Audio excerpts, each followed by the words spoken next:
그래서 진행하겠습니다. 내일이면 국회 본회의가 열립니다. 21대 국회 거의 마지막 국회가 내일 열릴 예정입니다. 그런데요, 내일 국회는 최상병 해병대 최상병 특검법 제2요구한 법안 이 통과가 이제 핵심적인 어떤 이 이슈입니다. 지금 사실은 21대가 마무리를 하면서 역대 최악의 법안 통과율을 기록하고 있습니다. 정말 여야가 다 합의한 법안들이라든지 정말 국민들이 시급한 법안들, 고준위 폐기법이라든지 뭐 등등 여러 가지 법안들이 있는데 이런 법안들이 하나도 통과되지 않고 오로지 이 특검법을 위한 지금 내일 본회의가 열릴 것 같습니다. 자, 여러분, 이 특검법 물론 뭐 이 최상병에 문제가 있다면 우리가 밝혀내겠죠. 근데 이게 지금 우리 국민들 지금 정말 시급한 먹고 사는 문제와 어떤 관계가 있습니까? 지금 그거보다 이게 제일 급하다는 이야기인가요?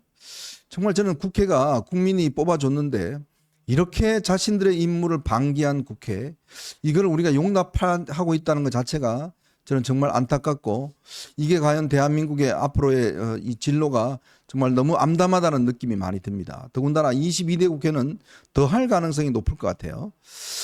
오늘 좀 이따 저희가 토론하겠지만 내일 과연 이 특검법 제2요구 법안이 어떻게 될지 정말 지금 초미의 관심사인 것 같습니다. 그렇습니다. 예, 이게 보니까요.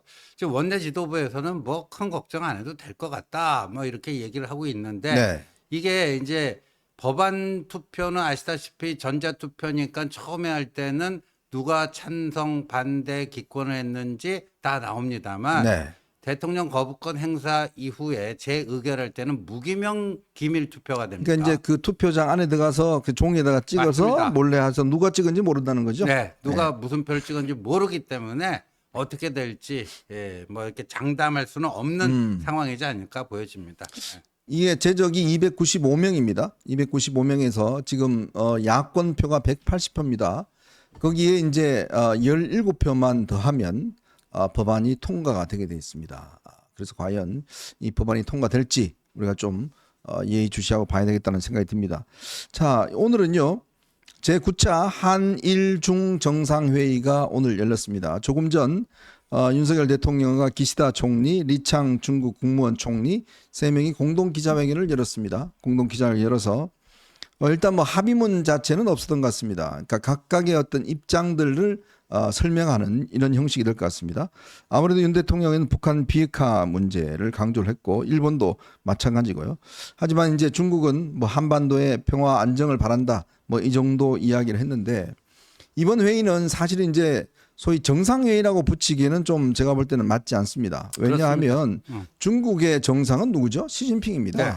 시진핑인데 이제 예전에 이게 경제회담 성격이다 해서 중국이 처음에 그러면 우리가 경제는 총리가 담당하니까 총리를 내보내겠다라고 해서 사실상 정상회담 타이틀을 걸고는 있지만 사실상 이거는 정상회담이라고 할 수 없어요. 왜냐하면 윤 대통령과 기시다 총리는 당연히 정상이잖아요. 그렇죠. 그리고 이제 그 의전서열이 이제 국가주석 시진핑이 1위고 국무원 총리가 2위인 거는 맞습니다만 과거에 보면 주룽지 총리라든가 네. 또 우리가 중국의 총리하면 잊혀지지 않은 사람이 누구죠? 네. 주울레 아닙니까? 주울레죠. 주울레. 모택동에 이어서 영원한 2인자 얘기했던 주울레. 네. 주울레가 이제 총리를 오래 하다 보니까 사실상 국가 정상급이다 이랬는데 과거에 뭐 지금 한일중 3자 정상회담도 그렇고 에이펙 같은 그 경제회담들 네. 이런 데는 이제 그 총리가 나왔어요. 네. 근데 그 당시만 하더라도 총리가 사실상 그 이 권력 서열 2위로서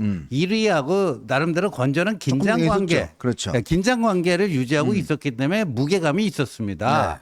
근데 요 전만 해도 이제 리커창만 하더라도 야 시진핑하고 저 차기 권력 1위를 다퉜던 사람 아닙니까? 네네. 그런데 이제 완전히 지금 시진핑 1인 체제로 들어서면서 완전히 밀렸잖아요. 네. 리커창은 밀리고 저 요번에 온 저 사람은 사실상 뭐 이런 얘기하기 뭐하지만 그냥 시진핑의 그냥 똘만이에요. 네. 예. 그러니까 이런 걸 가지고 정상회담이라고 하기는 좀 그렇죠. 예. 어쨌거나 근데 일단 미국이 중국에 대한 압박을 지금 굉장히 강하고 있지 않습니까? 이제 그러다 보니 중국 입장에서는 탈출구가 필요했던 것 같습니다. 그래서 이제 한국과 일본을 본인들의 어떤 탈출구로 여기는 것 같습니다. 그래서 4년 6개월 만에 이렇게 한일중 정상회담을 본인들이 이제 왔는데, 이제 문제는 사실은 시진핑이 아직까지 지금 방한하고 있지 않아요. 자, 문재인 때 그렇게 뭐 시진핑한테 가서 우리가 국빈 방문 가서 두드려 맞고 기자들 뭐 했는데도 불구하고 시진핑은 아직까지 방문하고 있지 않습니다. 저는 그래서 이번에 또 중국이 그런 식으로 요구를 한답니다.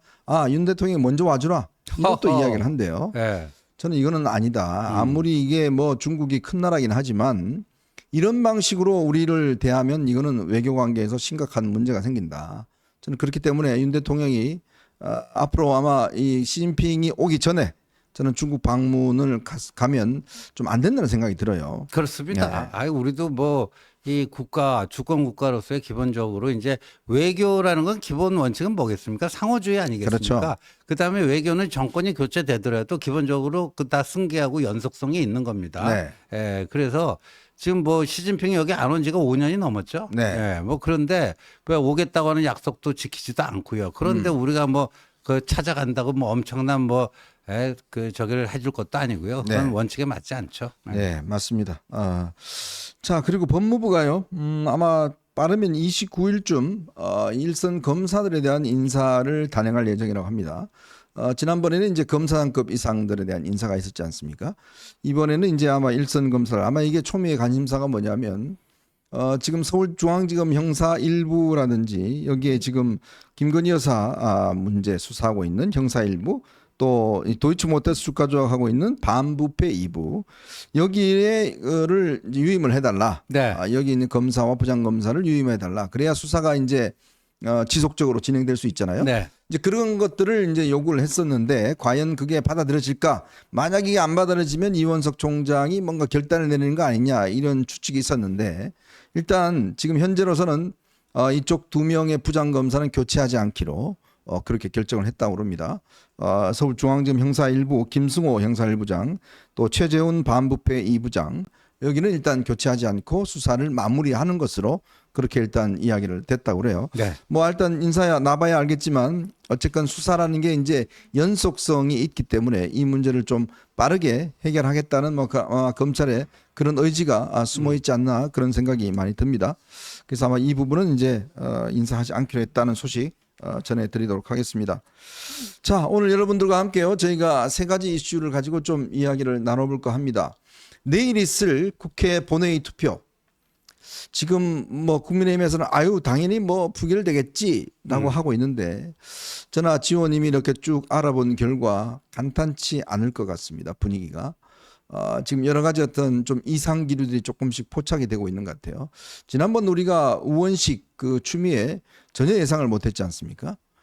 이게 참 의원들 투표라는 게 솔직히 드러내놓고 본인들이 말을 하지 않기 때문에 솔직히 이게 그 언론이나 이런 데서 확인하기가 너무 어려워요. 그렇죠. 자, 네. 그래서 내일 과연 이 문제 어떻게 될지 이걸 한번 분석을 해드리고요. 자, 그리고 지금 조정훈이 거의 특검 노릇을 하고 있는 것 같습니다. 백서 만드는 게 무슨 특검도 아닌데 장동영 나와라, 한동훈 나와라, 뭐 청와대 가겠다, 뭐 아주 이야기하고 있는데, 오늘 장동혁 원내 수석 대변인이 뭔 소리냐 지금 안 응한다 라고 입장을 밝혔어요. 거기에다가 홍준표 시장이 참 이 SNS에 참 진심인 것 같습니다. 열심히 또 이렇게 계속 하고 있네요. 요 이야기도 함께 하고요. 마지막으로 민주당이 이제 완전히 완장 세상이 된 것 같습니다. 참 그 까마득한 후배인 양문석이 우상호를 상대로 해서 그렇게 막말 욕설을 하고 있는 맛이 같다, 이런 이야기를 할 정도로 정말 내부가 아사리판이 되고 있는 것 같습니다. 거의 뭐 조폭 문화가 판치고 있는 것 같은데요. 제가 생각보다 좀 빨리 온 것 같아요. 민주당의 내부 균열이 빨리 좀 온 것 같습니다. 이 문제도 한번 여러분들과 함께 짚어보도록 하겠습니다. 자.